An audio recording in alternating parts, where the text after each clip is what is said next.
Salut à toi, bienvenue dans cette vidéo consacrée à l'Empire romain en Bretagne, l'Empiri Romani in Britannia Armorica. Aujourd'hui, nous consacrons cette vidéo sur le site de Ratiatium, un site qui se trouve non loin de la Loire, près de Nantes.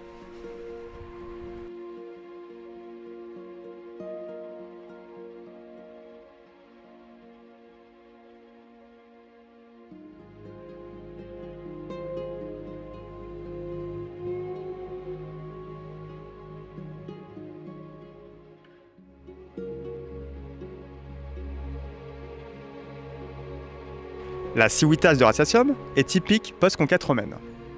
La ville de Ratiatium fut fondée par les alliés de Rome qui, durant la guerre des Gaules, firent face aux Vénètes, les Pictons. Les Pictons ou Pictes, À ne pas confondre avec les Pictes d'Écosse. occupaient déjà, avant la conquête romaine, un vaste territoire. Si on transpose leur territoire sur nos actuels départements, ils occuperaient la Vienne et les Deux-Sèvres, ainsi que la Vendée. Et comme je l'ai dit dans la première vidéo de cette série, Donc nous avons un ensemble de tribus indépendantes, liées par diverses manières, que ce soit par les échanges ou les traités. Alors on laisse de côté les idées reçues sur un seul et unique peuple composé de Gaulois. Merci la Troisième République de nous avoir laissé tant d'idées reçues comme celle-ci. les peuples celtes ne forment pas un unique peuple. Pictons et Namnettes étaient régulièrement en conflit, tout comme ils pouvaient être copains. La ville de Ratiatium fut possible car les Romains donnèrent ces terres aux Pictons afin de punir les Namnettes, mais aussi pour récompenser leurs alliés. Ainsi, en 20 avant notre ère, au moment de l'accession princeps par un certain Octavien, une ville prit place sur la berge. Rapidement, la ville s'étend et se construit à la romaine, tournée vers la Loire et l'océan tout proche. Plusieurs centaines d'années plus tard, au XVIIe siècle, les vestiges de la ville furent découverts et identifiés par Dubuisson au Bonnet, en prenant appui sur les textes du géographe romain Claude Ptolémée. Ptolémée présente même la ville comme l'une des plus importantes des Pictons après leur capitale, Poitiers. Le site, quant à lui, s'est vu régulièrement visité par des archéologues ou chasseurs de trésors amateurs. Il faut attendre les années 80 pour que les scientifiques se présentent sur les lieux et commencent de réelles campagnes de fouilles préventives.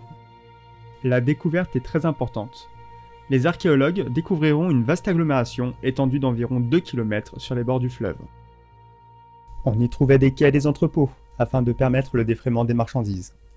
Ou encore des zones artisanales, où y était travaillée la verrerie par exemple. On y trouve aussi des domus et de nombreux commerces. Évidemment, on suppose l'existence de bâtiments officiels, obligatoires dans toute ville romaine qui se respecte, un temple et des thermes publics. Le tout desservi par les célèbres voies romaines. Non loin de là, on retrouve Portus Namnettum, la future Nantes. Mais pourtant, la ville principale est ici, à Ratiatium. Du moins, pour le moment, au vu des résultats de la recherche. La ville semble très active du 1er au 2e siècle, et est très connectée avec le reste de l'Empire. La ville est entièrement tournée vers le commerce, grâce à la Loire et à l'océan qui est tout proche. On retrouve des petits objets ainsi que des monnaies qui viennent de, pas forcément très loin, Britannia par exemple, mais il faut quand même traverser la mer.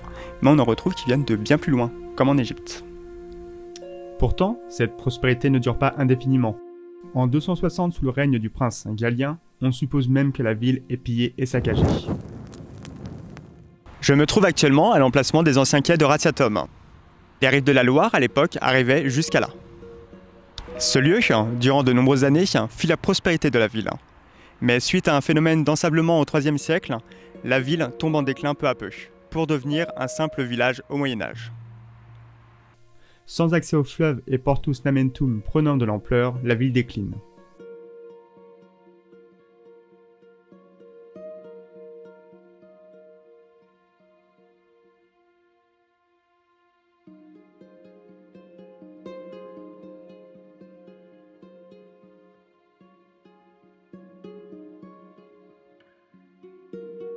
De nos jours, Ratiatium, il ne reste que des ruines.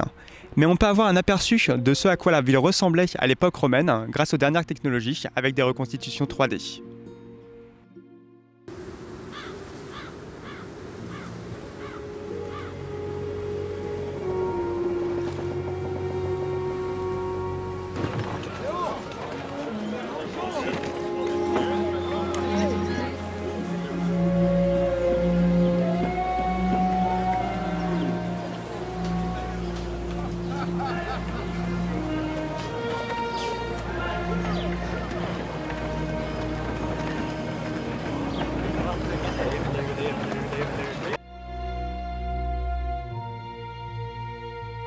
Sur le site, on retrouve aussi une chapelle, la chapelle Saint-Lupien, construite au XVe siècle. La chapelle est construite sur le reste d'un lieu de culte carolingien du 8e siècle, lui-même construit sur des vestiges romains.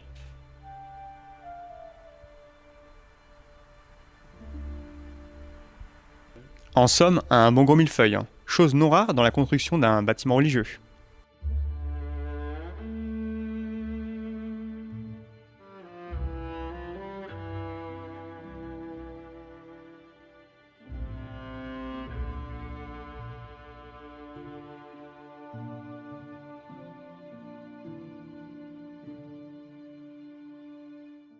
Aujourd'hui, le site reste très vivant avec l'implantation d'un musée alliant historicité et pédagogie, le chronographe.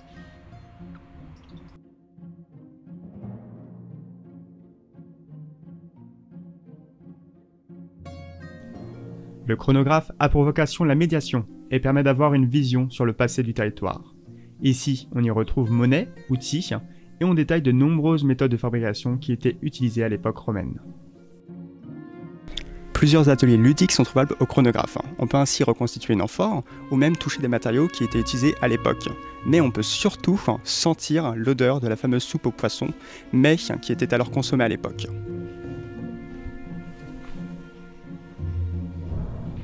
Il n'est pas très frais le poisson. Le site de Ratiatum est un des plus riches en Bretagne sur la présence romaine.